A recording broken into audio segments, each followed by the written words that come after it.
Hello, you beautiful sixth graders. I miss you so much. Can't wait to see you again. In the meantime, while we're apart, let's still do some art, shall we? Now, I know I showed you guys this painting, The Girl with the Pearl Earring. We talked about how we would be doing a project with it in the coming weeks, and so I want to kind of walk you through a couple ways to do this. Now, in class, we were going to use black construction paper or black paper and a white color pencil.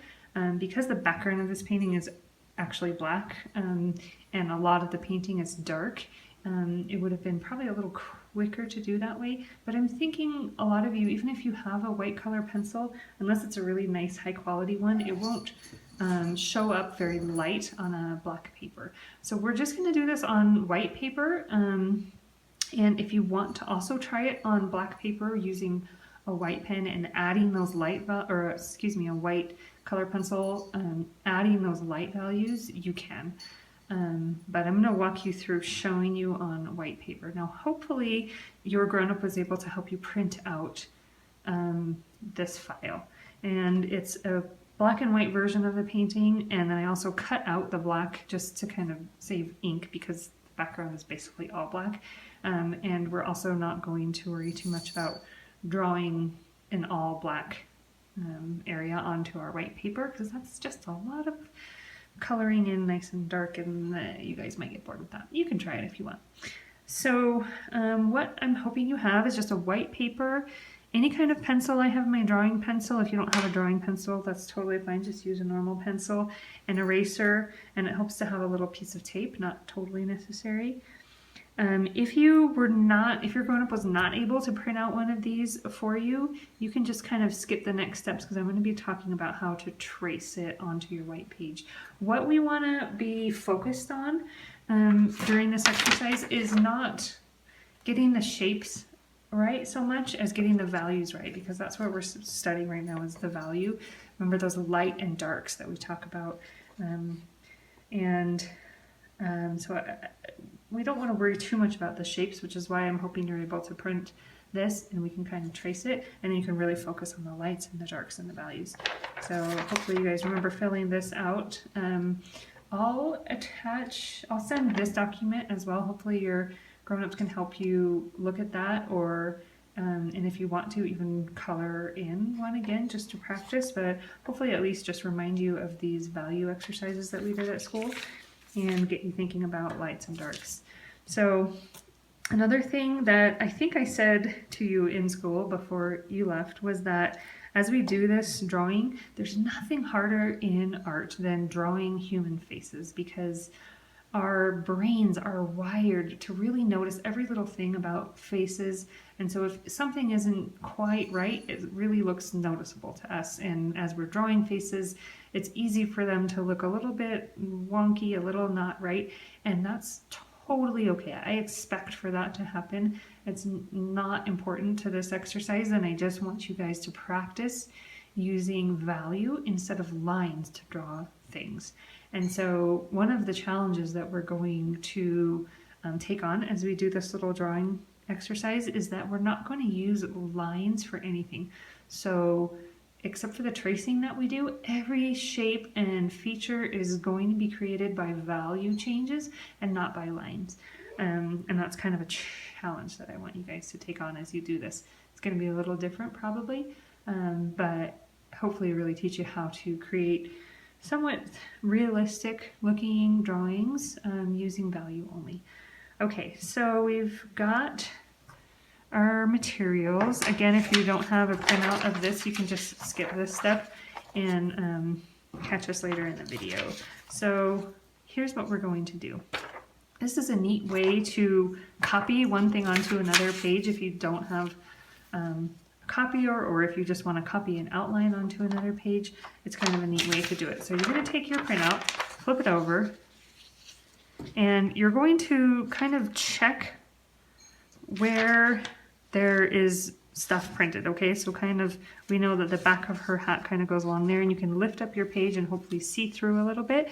And anywhere that there's something printed on the other side, we want to color with pencil. Now this is going to be quick and dirty. It doesn't have to be right on target, but we just want to make sure that anywhere there's something on the front, we're coloring on the back. We're using the side of our pencil. The side of our pencil lets us color a bigger area faster. If we colored just with our tip, it would take a really long time and we would see all these lines. We just want to fill it in as much as we can. I'm going to keep checking to make sure that I'm coloring anywhere that there's a shape printed on the front. And you can color in the whole inside too.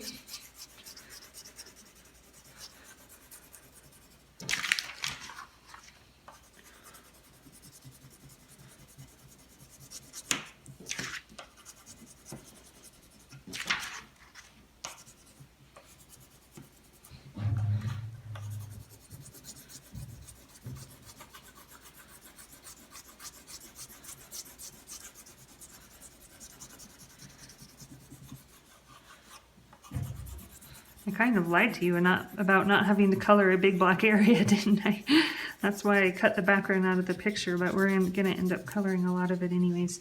I just want to show you this really cool way to transfer one shape onto another page. Okay, so we have, and I can kind of look through my paper and see where I've scribbled on the back and check that indeed I've scribbled everywhere where there's something printed on the front. Now you're going to bring in your new white paper and line this one up with it. I'm going to make it a little bit lower than the one on the back, so when I tape it, I'm taping my tabletop, my white page on the back, and my printout, all three together so that they're not shifting and wiggling while I trace. Now I'm just going to take, in fact I'm just going to use a regular pencil instead of my drawing pencil for this, because I want a fairly sharp point, but it doesn't matter how it looks when it actually draws. It's just something to push, because what we're going to do is we're going to outline this, and all that we really care about is that we're pushing enough that this pencil that I've laid down on the back is going to transfer onto my white sheet, but only where I push. Okay, so I'm going to start here and just follow the main lines. To start with, I'm just going to follow the actual outline of the printed area. Now again, this outline that we're creating now is just making it so that you aren't too overly worried about getting the shapes right and in the right places when you're shading and doing your value, and so that you can just focus on your value. Then after I've traced the whole outline, I'm just going to trace the main shapes within the painting, and I'm not going to worry at all about any kind of detail. I'm just going to do enough that as I'm shading in, I can know where certain areas start and stop and not worry too much about where that would be. Okay? So don't color anything in as you're doing this. Don't fill in any areas. Just kind of do basic lines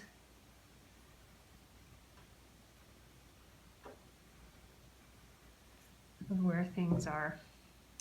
I think that's really all that I'm going to do. Maybe a little more on her headdress here. Okay, now you'll find as you lift up your paper, you have got, and don't do that until you're done with your lines, because it's hard to get it back lined up if you take the top page off.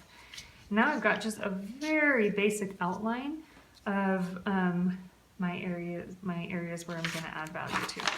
Now, if you like, you can print this again so that it doesn't have those lines on it, or you can just use the same one.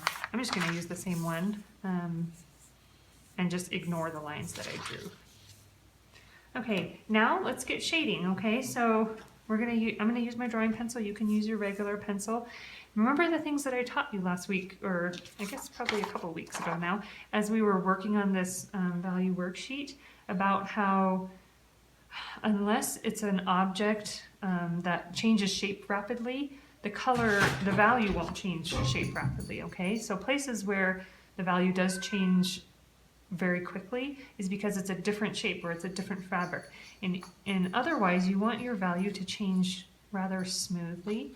I find that using the side of your pencil and building up that value slowly is better than using the tip and going really dark really quickly.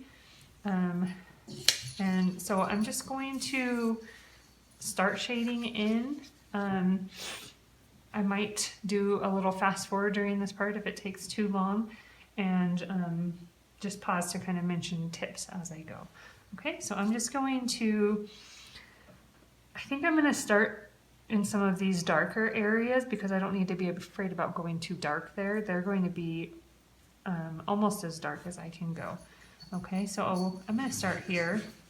And as I'm doing this, I'm going to think about my value scale and remember that my very darkest areas here are going to be way up at the top on the value scale where it's very dark. And then I'm going to kind of, in my brain, I'm going to plan and map a little bit that, oh, when I get to this section, it's actually going to step up a couple and it's going to be one of these darker grays. And when I get to this section, I'm actually going to go way up here or here. When I get here, it's even lighter, more like a light gray. This cuff of her dress is going to be here or even lighter. It's almost pure white. So that means I'm going to barely color it in at all on my page. So kind of plan in your brain which areas are which of these steps and make sure that you're keeping them as light as they should be or darkening them as much as they should be. Okay, now this is going to take a while. Use this just kind of for relaxation time. Don't stress about this. I find that drawing like this using values and not lines can be really relaxing. You just kind of let yourself relax into it. Okay, so this really changes value about here. So I'm going to remind myself not to go too much past this area when I'm adding my dark value. And I'm also going to remind myself that the challenge is to draw this entire picture without making any actual lines, okay? Other than these traced lines you did, I don't want you creating shapes using lines. I want you creating shapes using value.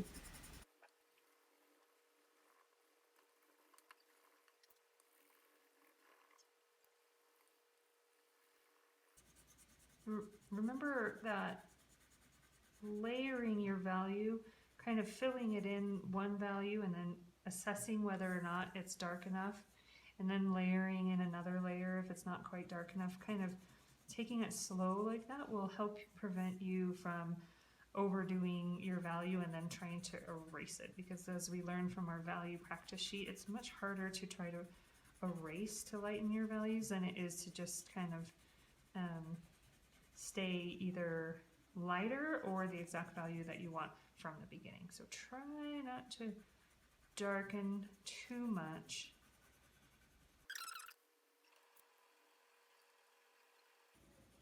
I also want to remember that these larger areas, this is not all one value. It's all similar. It's all sort of in this area, but it does change. So here is a little bit darker than there or there. So I want to make sure I'm paying attention to those little details and reflecting them on my own drawing as much as I can and in the right place as much as I can, so that my values are reflected accurately the very best I can. I'm starting a little bit too light on purpose, and then I'm going to slowly add my darker values as I go. I know that this whole area, none of it is super light or white, so I can kind of just color in this whole area a very light gray and then slowly darken the areas that I know are darker, like here where the seam of her dress comes. It's just a little bit darker than the surrounding areas. Here is pretty light, so I don't want to be too dark in that area. Kind of leave it white. Here it gets a little shadowy. And then here, of course, we have a fold in the sleeve of her dress that is a fair bit darker than the surrounding area. And I can check. Is this a sudden shift of value or is it gradual? Up here, it's a bit sudden. Down lower, it's more gradual. So I can make it a little more sudden up here, but lower, I want to let it happen a little slower and a little smoother. An area does not have to be perfect before you move on to another area. You can always move on and then return. And so don't worry about if it looks like perfection. If you're kind of tired of doing a certain area, just move on to a new area and then come back to it. Okay, I want to teach you one more trick on how to do this. And the trick is that you turn everything upside down, including your reference.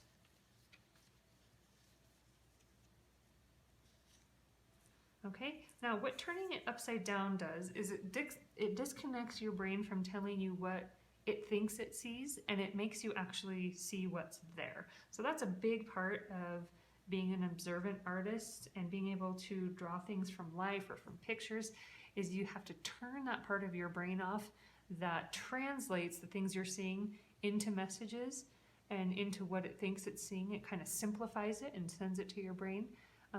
Everybody's brain is wired to do that because there's just so much information in the world around us. Our brains can't really see all of it in details. It would just be too much. And so our brains get wired to interpret the things that we're seeing, interpret the light that's bouncing into our eyes, and tell our brains what it is. We have to kind of undo that a little bit as artists and retrain our brains when we're trying to do this to send us the information that it's actually seeing and not worry about translating it into what it is or what it means or how we should react. We just want to see the shapes and just see the values. So when we turn it upside down, it sometimes helps us to do that. So I'm just going to look at the values here. Another trick I taught you, remember, is to squint. So I'm going to squint at my picture and I'm going to see that, yes, this collar is super white, but starting about right here, it steps into a middle gray shade and then even darker. So I'm going to go ahead and start tracing, and I'm going to switch this because I have a crack in my table right there that makes it hard to draw. I'm going to try to shade in this color a very medium light gray where I think I'm seeing it on my picture, and then even darker toward the back.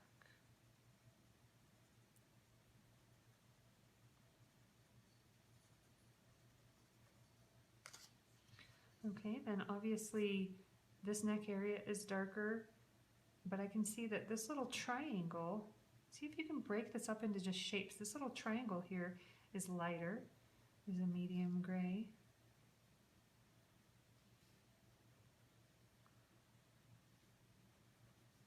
And then it gets a little bit darker. Ooh, I almost went too dark. Make sure I don't get too dark.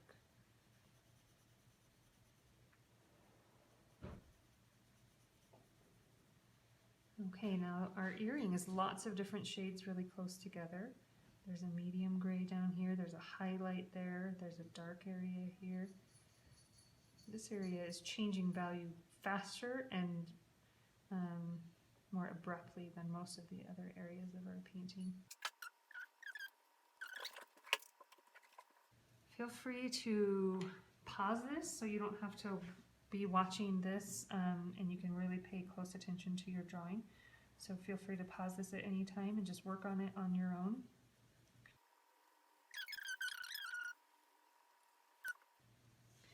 I'm going to look at her headdress here. So it's obviously lighter, but it's not white.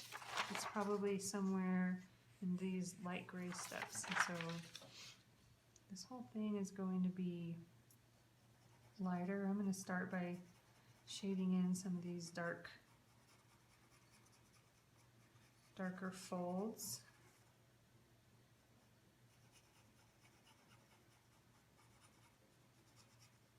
And these are going to get much darker, but for now, I don't need to make them as dark as they're going to be. I can just start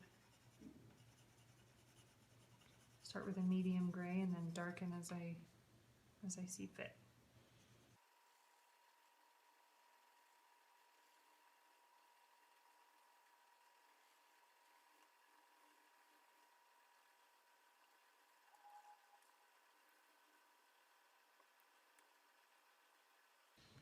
one thing that might make it a little easier for you is working in the direction of the folds of the fabric, right? So this is going down, so you can kind of sketch up and down.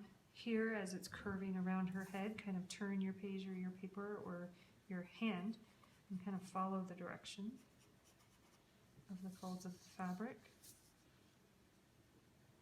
And see how we know that this fabric goes this way and this comes out of that is the direction of those shadows. So I want to make sure that I follow those same directions in my shading.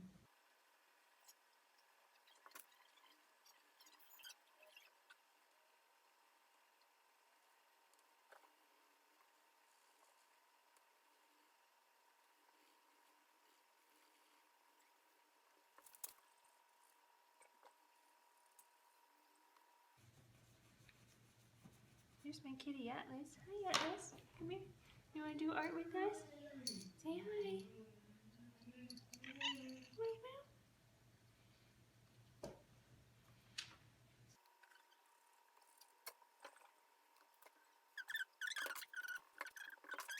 okay, now when we get to the face, like I talked to you about, the face is one of the hardest things to draw in art, so we're not going to worry about perfection here. We're just going to see if we can keep our promise to try to use value and shading to make the shapes of our face and no lines. Okay, so I'm going to, instead of upside down, I'm going to start with mine sideways. Again, this will help trick my brain into forgetting what it thinks it's seeing and just seeing the actual shapes and values. And I know that when I squint at this, my darker areas are going to be away from the light, and this whole area here is a medium gray, and I also have a medium gray around the features of my face, but I'm just going to kind of start by blocking in this medium gray area.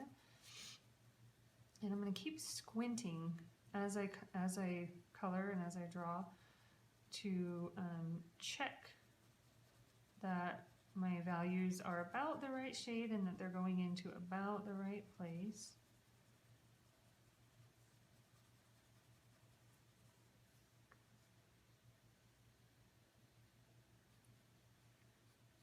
I can also check up against other areas I've done, which is darker, her headdress here or her face. They're both in shadow, but the headdress here is darker than her face. So I want to make sure that this area always stays darker than the face values I'm adding. I see a little bit of shape in here in her ear.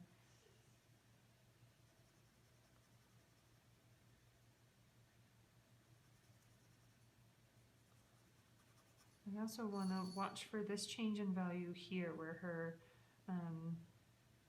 the light is hitting her cheekbone right up to kind of the corner of her eye, and I want to make sure that that stays lighter. Now I know I've traced my eye right about in this area, so I feel like maybe I shouldn't have added so much value right there. So I'm just going to erase that and pick up again about right here and make sure that that cheekbone can stay nice and light for me.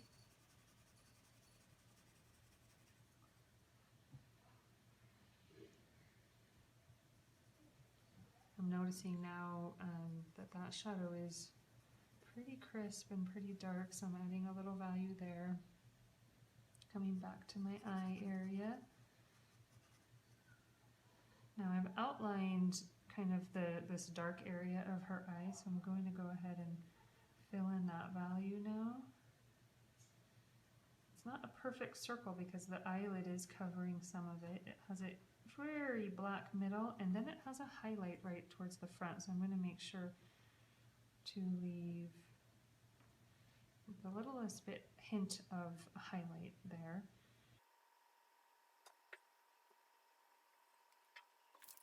You can keep changing the angle of your paper depending on if you feel like you're on track with your values and your shapes are right, or if you need a little bit of a change. When I squint, I can see that this area above her eye has just the lightest amount of shade. I'm going to add that in. think I'm going to go ahead and fill in my iris over here. We have shading on the bottom part of her eyelid. Nice and easy. All of this is fairly light, so everything I do, I'm trying to do as light as I can. Right, that was too dark. Anything that comes in too dark, I can try to lighten up a little bit. Now, I can see the contrast between the white paper and her face, and if you print out a new page, you'll be able to see that a little bit better, how it's almost white, and so we want to keep it fairly light. I'm going to start hitting the shadow of her nose just a little bit. It's a little bit darker around there. It's darker around the side of her nostril.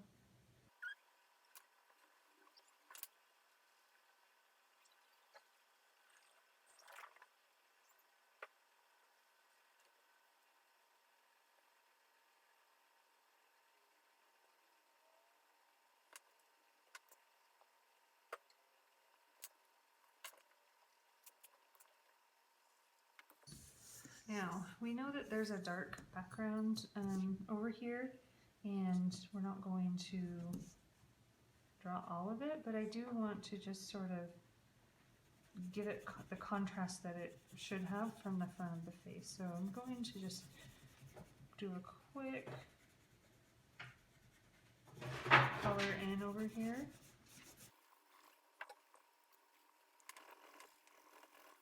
Just because I want to see how white this looks once I add my darkest dark next to it. And I like how that creates this line on the edge of her face, even though there is no line on the edge of her face. It's just the change in value. Okay, now you could spend hours refining all these details and keep working on it, and I hope that you do if you like to, but if you get to kind of this point where you've got her face shaded in, and if you've got lines in your shading, it's pretty hard to get your shading perfectly smooth. If you want to, you can go in with your finger and kind of smooth some of that, but don't go crazy with the smoothing, because you want to keep, well, you want to keep it looking like a drawing, but even if you do want to make it look as realistic as possible, remember that you still have your very white areas. And so if you do a little bit of finger smoothing, you might want to go back and just hit those white areas again with an eraser, just to make sure that they are pretty much as white or as light as they should be. I can see that her cheekbone got a little darker than down here, for example, and I want that cheekbone to be one of the lighter areas, so I'm going to kind of erase that up a little bit and color it in. Okay, now, if yours looks different than you expected, or different from mine, don't worry about that at all. This is just an exercise, a practice of using value to draw. You can go outside and you can look at a tree and try drawing this. You can draw a picture of someone in your family that's in your house. You can take an apple or any piece of fruit and set it on a nice tabletop or something, and create your own still life drawing using value and trying to avoid using lines, okay? Just value, just shading. Practice those lights and darks. Remember your value charts, and remembering to try to match up the areas of value with what you're drawing on your page. And if you want to have your grown-up help you look up my email address on the school website in the faculty directory, I would love to get emails of pictures of the things that you guys are drawing. You can ask me questions, and we can create art until we see each other next.